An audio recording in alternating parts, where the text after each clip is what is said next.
সুপ্রিয় দর্শক, আপনাদের সবাইকে আমন্ত্রণ জানাচ্ছি এনটিভি নিয়মিত স্বাস্থ্য বিষয়ক আয়োজন স্বাস্থ্য প্রতিদিনে। আপনাদের সাথে রয়েছে আমি পুষ্টিবিদ নুসরাত জাহান দীপা।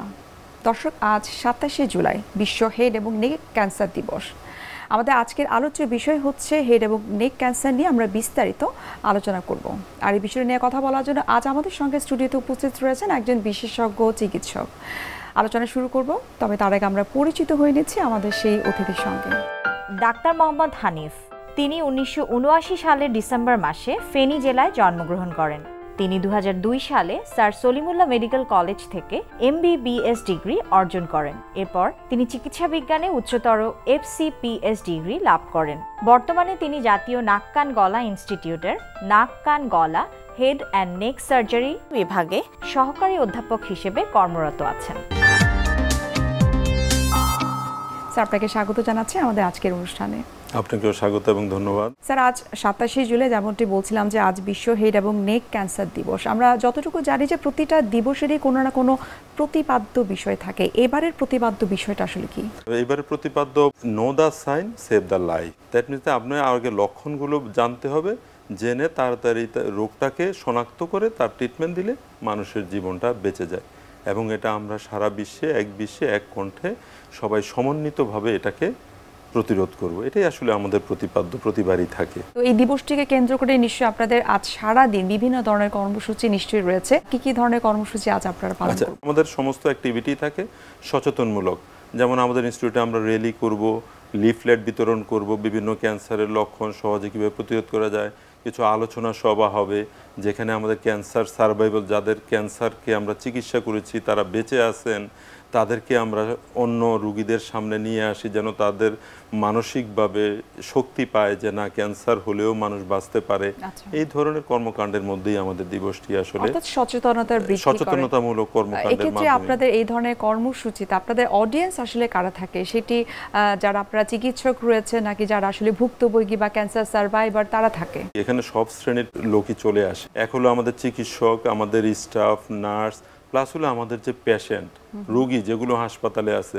আপনি হাসপাতালে যে ভর্তি দেখবেন যে 60% ক্যান্সারের, তো তাদের মধ্যে থেকে বা তাদের সাথে যে অ্যাটেন্ডেন্স আছে তারাও এখানে আসে। তারপর বিভিন্ন মিডিয়ার লোকজন আসে যারা এটা মানুষের সামনে তুলে ধরবে, সারা দেশের মানুষের সামনে। তো এরাই আসলে আমাদের অংশগ্রহণকারী। তারপরে আমরা কিছু পেশেন্ট নিয়ে আসি ক্যান্সার সার্ভাইভার, যারা অতীতে ক্যান্সারের চিকিৎসা আমাদের এখানে করে গেছেন, তারা এখনও কিভাবে জীবনযাপন করছেন, কিভাবে বেঁচে আছেন, তাদের সেই সংগ্রামী বা বেঁচে থাকার ইতিহাস, এগুলো আমরা মানুষের সামনে তুলে ধরি। এই যে ক্যান্সার দিবস উপলক্ষে বিভিন্ন ধরনের কর্মসূচি পালন করা হয়, স্যার একটা পোর্শন কিন্তু ডার্ক সাইডে থেকে যায়, সেটা হচ্ছে প্রত্যন্ত অঞ্চলের মানুষ যারা রয়েছে তারা কিন্তু এই ধরনের কর্মসূচি থেকে বঞ্চিত হচ্ছে। সো এদের জন্য কি বিশেষ কোনো ব্যবস্থা থাকে কিনা? হ্যাঁ, এদের জন্য অবশ্যই বিশেষ ব্যবস্থা। এদের জন্যই তো আপনাদেরকে ইনভাইট করা, মিডিয়াকে ইনভাইট করা। কারণ আমরা তো একটা প্রত্যন্ত গ্রামে যেতে পারবো না, কিন্তু প্রত্যন্ত গ্রামে আপনার মিডিয়া ওর ঘরে আছে। তাহলে আপনি যদি সেই মিডিয়াতে জিনিসটাকে তুলে ধরেন, আমাদের জিনিসগুলো বা ক্যান্সারের জিনিসগুলো, তাহলে সে ঘরে বসে টেলিভিশনে সে দেখতে পাবে সেই প্রচারগুলো। গ্রামের যারা মানুষ বা প্রত্যন্ত অঞ্চলের যারা মানুষ তারা কিন্তু অনেক বেশি টোব্যাকো বা তামাক জাতীয় দ্রব্য, পান সুপারি এগুলো খেয়ে থাকে এবং তাদেরই কিন্তু ক্যান্সারটা অনেক বেশি হয়ে থাকে, শহরেও হচ্ছে। তো এই ক্ষেত্রে এদেরকে সচেতন করার জন্য আপনার কাছে কি মনে হয় যে টিভি মিডিয়ার মাধ্যমে সচেতন করা সম্ভব নাকি ইন পার্সন যে তাদেরকে কাউন্সিলিং করাটা অনেক বেশি গুরুত্বপূর্ণ? হ্যাঁ, আসলে ইন পার্সন টু পার্সন যে এটা অনেক কঠিন একটা কাজ। সমাজের প্রত্যেকটা মানুষের কাছে সরাসরি যেতে পারলে তো সবচেয়ে ভালো, কিন্তু সেটা অনেক কঠিন কাজ। ওটার চাইতেও যদি আমরা গ্রুপ টিচিং যেটা আমরা বলি, যেমন আপনি টেলিভিশনে একটা জিনিস প্রচার করছেন, এটা সারা দেশের সারা বিশ্বের সব মানুষ একযোগে দেখতে পাচ্ছে, এটা কিন্তু অনেক সহজ একটা পদ্ধতি। তারপরে আপনি যদি পেপারে দেন, একটা পত্রিকা দেশের অনেক মানুষ পড়ে, ওখানে এসে দেখে এটাকে নিতে পারছে। তারপরে আপনি সোশ্যাল মিডিয়া যদি দেন, এখন তো সোশ্যাল মিডিয়া সবাই দেখে, ফেসবুক, ইউটিউব বা এগুলোতেও যদি আমরা দেই, এগুলোই আসলে মানুষকে সচেতন করার সবচেয়ে মোটামুটি সহজ পদ্ধতি আমি মনে করি। স্যার, গলার কোন অংশটাতে অধিকাংশের ক্ষেত্রে ক্যান্সার হয়ে থাকে? গলার অংশের ভিতরে থাইরয়েড এবং এই ক্যান্সারটাই আমাদের দেশে সবচেয়ে বেশি। তারপরে ক্যান্সার আক্রান্ত হয়, তার একটা অংশ আমরা দেখতে পাই আর একটা অংশ আমরা দেখতে পাই না। যেটা দেখতে পাই মুখগহ্বর, ওরাল ক্যাভিটির, এটা আমরা দেখতে পারি। আর আরও বেশি যেটা ক্যান্সার হয় থ্রোটের ক্যান্সার, যেটা আসলে আমরা সরাসরি খালি চোখে দেখতে পারি না, যখন দেখতে পাই সেটা অ্যাডভান্স স্টেজে চলে যায়। তাই আজকে আসলে আমি দর্শকদের মাঝে সেই যে অংশটা দেখা যায় না তার সচেতনামূলক একটু ইনফরমেশনগুলো বা তথ্যগুলো দেওয়ার চেষ্টা করব। যে অংশটা দেখা যায় না তার মধ্যে কি আছে, থ্রট আমরা যেটা বলি, বা গলা বলতে আমরা বুঝি কোথায়, আমাদের নাকের পেছনের অংশ থেকে মুখের পেছনের অংশ এবং আমার যে ঘাড় কণ্ঠনালী তার পেছনের অংশ, তার মানে নেজোফেরিংস, ওরোফেরিংস এবং ল্যারিঙ্গোফেরিংস। এই অংশটার ক্যান্সারগুলো সম্পর্কে আমাদের সচেতনতা কম, এই জন্য আমি আজকে চাচ্ছিলাম যে এই বিষয়ে কিছু তথ্য দিতে। জি, আপনার কাছে একটু বিস্তারিত জানতে চাই। এই যে আপনি 3টা পার্টের কথা বললেন গলার, যে এই জায়গাগুলোতে ক্যান্সার হয়ে থাকে, একটু যদি আমাদেরকে বিস্তারিত বলতেন। হ্যাঁ, যেমন নাকের পেছনে যেটা হয় আমাদের যে নেজোফেরেঞ্জিয়াল কার্সিনোমা আমরা বলি, তারপরে মুখের পেছনে আমাদের মুখ বরাবর যে অংশটা ফেরিংস, জিহ্বার গোড়ায় ক্যান্সার হতে পারে, টনসিলে ক্যান্সার হতে পারে, পোস্টেরিয়র ফ্যারিঞ্জিয়াল ওয়ালে। আর এই দুটার চাইতেও সবচেয়ে বেশি ওই ল্যারিঙ্গোফেরিংস। আমরা সহজ কথায় যদি আমরা বলতে চাই যে আমার কণ্ঠ বা স্বরযন্ত্রের ক্যান্সার এবং যে আমার খাদ্যনালীর মুখের যে ক্যান্সার, মানে শুরুর অংশ পাইরিফর্ম সাইনাস, ওখানের ক্যান্সার, এই ক্যান্সারগুলো কিন্তু আমাদের সবচেয়ে বেশি হয়। আচ্ছা, বাংলাদেশের প্রেক্ষাপটে এই ধরনের ষড়যন্ত্রের যে ক্যান্সার এবং আপনি যে বলেন খাদ্যনালীর মুখে যে ক্যান্সারটা হয়ে থাকে, সেটির সংখ্যাটা আসলে কতটুকু? এটার কোনো পরিসংখ্যান আছে কিনা? না, এটা আসলে ওইভাবে তো পরিসংখ্যান নাই। তো বলা হয় যে ওয়ার্ল্ডে যেমন এই ষড়যন্ত্র বা হেডনেকের ক্যান্সার 6 to 8% হয় ওয়ার্ল্ড ওয়াইড যদি ধরেন, কিন্তু আমাদের এই সাবকন্টিনেন্টে ইন্ডিয়া, ভারত বা পাকিস্তান, এই সমস্ত দেশে কিন্তু এই উন্নত বিশ্বের 8%-ই আমাদের দেশে 30% অ্যাবাউট, যে 100টা যদি ক্যান্সার হয় তার 30%ই আমাদের এই হেডনেক রিজনে হয়। আচ্ছা, আপনার কাছে একটা ভিন্ন প্রশ্ন আমি করতে চাই। যেমন আমরা অনেক বড় বড় সিঙ্গারদের ক্ষেত্রে দেখেছি যে একটা বয়সে এসে তাদেরকে ডাক্তাররা নিষেধ করে যে গান গাওয়া যাবে না, কথা বলা যাবে না। এর কি পেছনের কোনো কারণ কি এই ক্যান্সার? না না না, আসলে জিনিসটা ওটা না। সিঙ্গারদের জন্য যেটা আপনি যেটা সঠিক কথা বলছেন, যে আসলে সমস্যাটা কি আসে আমাদের কাছে, সিঙ্গার বলেন বা অন্যরা কণ্ঠস্বরের পরিবর্তন নিয়ে আসে, যে তার গলার স্বর ভেঙে গেছে বা বসে গেছে। এটা তো গলার স্বরটা বসে দুই ধরনের কারণেই হয়, একটা হলো স্বাভাবিক রোগের কারণে, আর একটা হলো ক্যান্সারের কারণে।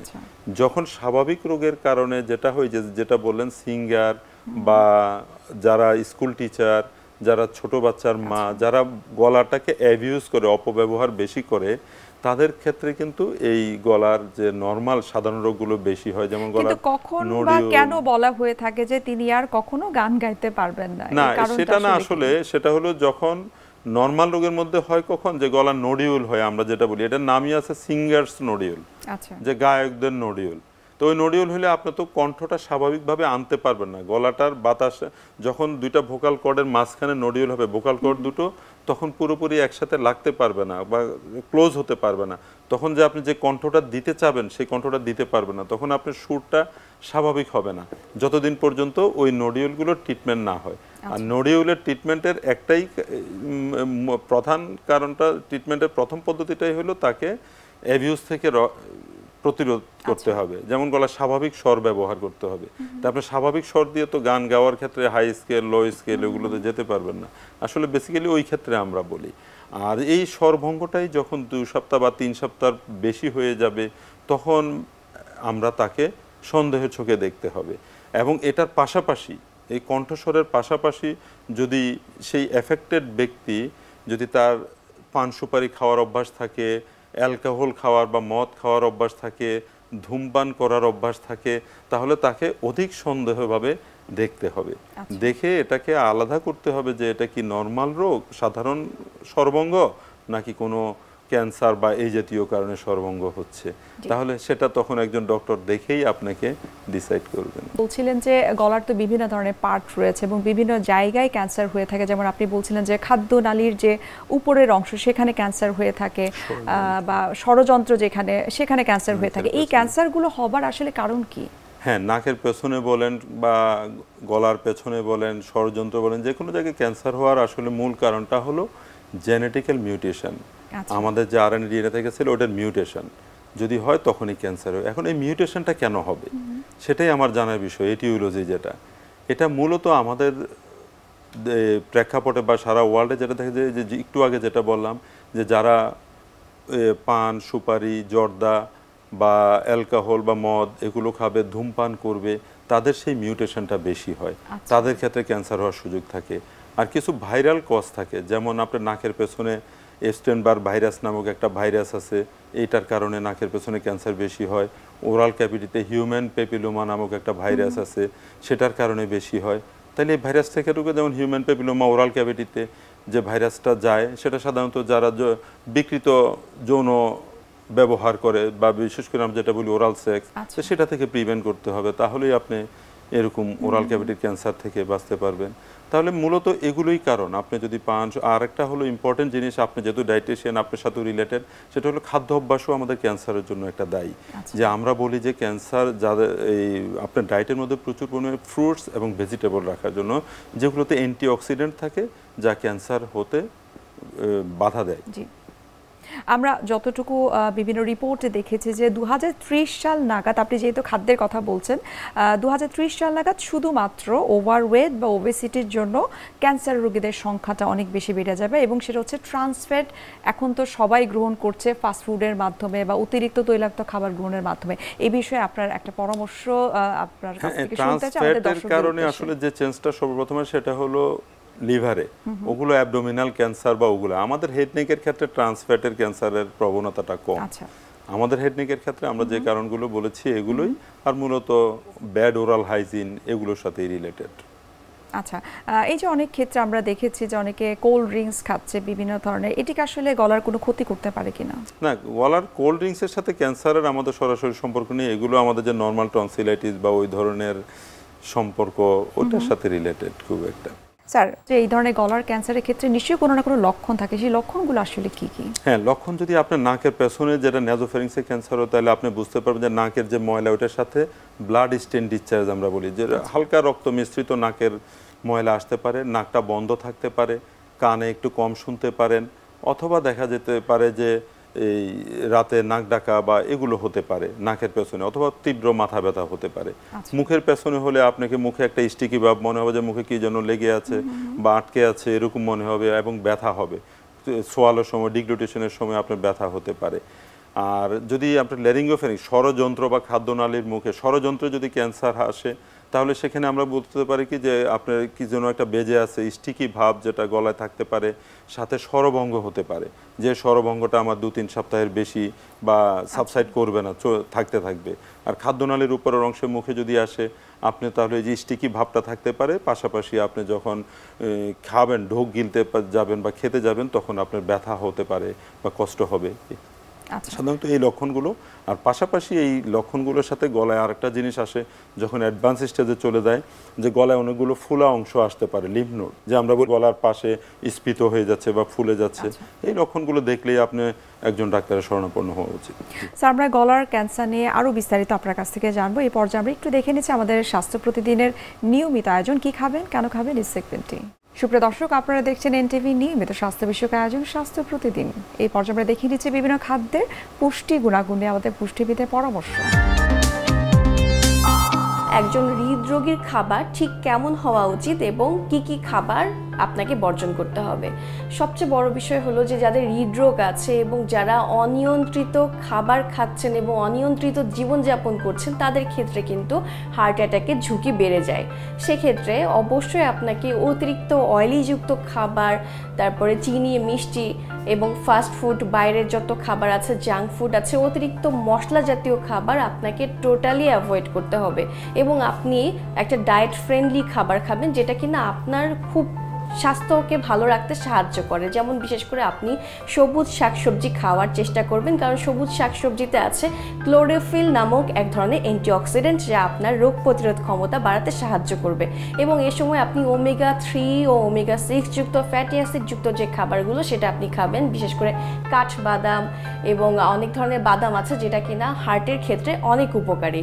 এবং এর পাশাপাশি আপনি স্যুপ রাখতে পারেন, আপনি গ্রিন সালাদ রাখার চেষ্টা করবেন। এবং অনেক ধরনের ভেজিটেবলস আছে, যেটা আপনি যদি লাল আটা রুটির সাথে সকালবেলা খান, তাহলে সেক্ষেত্রে কিন্তু আপনার হেলথকে ভালো রাখতে সাহায্য করবে। এবং যারা রেগুলার ডিম খেতে পছন্দ করেন, আপনি ডিম অবশ্যই খেতে পারবেন, তবে অবশ্যই আপনাকে কুসুম বাদ দিয়ে খেতে হবে।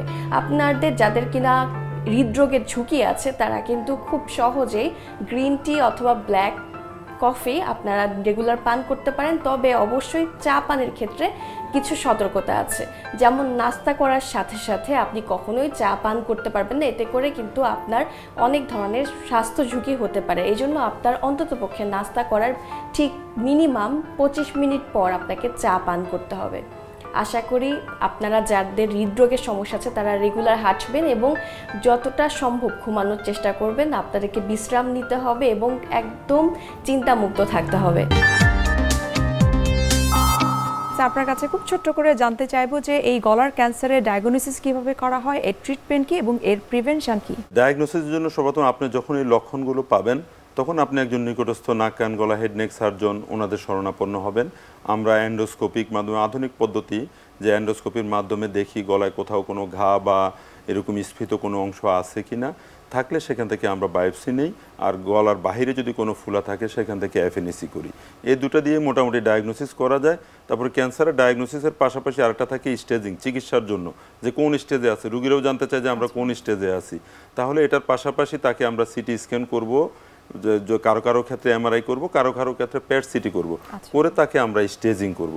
কারণ স্টেজিংটা ক্যান্সারের জন্য খুবই গুরুত্বপূর্ণ ম্যানেজমেন্টের জন্য। কারণ আপনি স্টেজ 1, 2 যখন পাবো আমরা, তার সার্ভাইভেলিটি অনেক ভালো, অ্যাবাউট 80%, 5 ইয়ার সার্ভাইভেল। সে অন্তত 5 বছর মিনিমাম 80% লোক বেঁচে থাকে ভালোভাবে। তো এই কারণে স্টেজিংয়ের জন্য আমরা এটা করব। আর ম্যানেজমেন্টের জন্য যেটা বললেন, আমরা স্টেজিং করার পরে স্টেজ 1, 2-তে আমরা কারো কারো ক্ষেত্রে কেমো রেডিয়েশন দেই। আর আরেকটা কথা, এক্ষেত্রে আসলে রেডিয়েশনটা কিন্তু মূল, অথবা আমরা সার্জারি করব। আচ্ছা, যে যার ক্ষেত্রে এটা ডাক্তার সাহেব বা যিনি চিকিৎসক আছেন উনি সিদ্ধান্ত নেবেন রুগীর সাথে আলাপ করে বা কাউন্সিলিং করে যে কোনটার স্টেজ 1, 2-তে সার্জারি ভালো, কোনটাতে কেমো রেডিয়েশন ভালো। আর 3, 4-এ তো আপনার গেলে অলমোস্ট দুটোই লাগে। হ্যাঁ, দুটোই লাগে স্টেজিং এর উপরে। এটা আপনি ডাক্তার সাহেবের সাথে যখন সরাসরি বসবেন তখন এটা কাউন্সেলিং করে ঠিক করবে। আর ইম্পর্টেন্ট হইলো যে আরেকটা, যে আমরা প্রিভেনশন কিভাবে করব। তাহলে প্রিভেনশন করার জন্য আপনি সবচেয়ে উত্তম পন্থা হলো যে কারণগুলো যেগুলো জানলেন সেগুলো থেকে আপনাকে পরিহার করা। যে আপনি পান, জর্দা, তামাক এগুলো বন্ধ করবেন, ধূমপান বন্ধ করবেন, অ্যালকোহল বন্ধ করাই ভালো। অন্য অন্য ক্ষেত্রে ওয়েস্টার্ন কান্ট্রিতে হয়তো ওরা লিমিটেড আকারে বলে, কিন্তু আমরা বন্ধ করারই পক্ষে। তারপরে আপনি খাদ্য অভ্যাসটা পরিবর্তন করতে হবে, খাদ্যের মধ্যে প্রচুর পরিমাণ ভেজিটেবল, ফ্রুটস এগুলো রাখতে পারেন। এটুকুই মোটামুটি যদি আমরা করি ক্যান্সার সচেতনতা। আর লাস্টলি আমি আরেকটা কথা বলতে চাই যে ক্যান্সার হলো সচেতনতার উপরে বেশি নির্ভর করে। আপনি যত প্রাথমিক অবস্থায় ধরতে পারবে তত তার চিকিৎসাও ভালো, তার বেঁচে থাকার প্রবণতাও ভালো। আচ্ছা, অর্থাৎ যে কোনো ধরনের ক্যান্সারের কথা আমরা বলি না কেন, প্রাথমিক অবস্থাতেই যদি চিকিৎসা শুরু করা যায় সেক্ষেত্রে সার্ভাইভ করার সম্ভাবনা অনেক বেশি থাকে, সুস্থ হওয়ার সম্ভাবনা অনেক বেশি থাকে। আপনাকে অসংখ্য ধন্যবাদ এই গলার ক্যান্সার নিয়ে এত বিস্তারিত কিছু তথ্য আমাদেরকে দেওয়ার জন্য। আবারও ধন্যবাদ এবং শুভকামনা এনটিভির পক্ষ থেকে। আপনাকে ধন্যবাদ এবং দর্শকদেরও ধন্যবাদ। সুপ্রিয় দর্শক, এতক্ষণ আপনারা দেখছিলেন এনটিভি নিয়মিত স্বাস্থ্য বিষয়ক আয়োজন স্বাস্থ্য প্রতিদিন। এই পর্যায়ে আমরা দেখিয়ে নিচ্ছি আমাদের আগামী পর্বে কি থাকছে।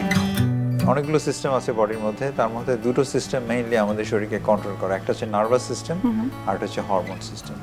তাহলে 50% কন্ট্রোল কিন্তু আমাদের হরমোনের উপরে।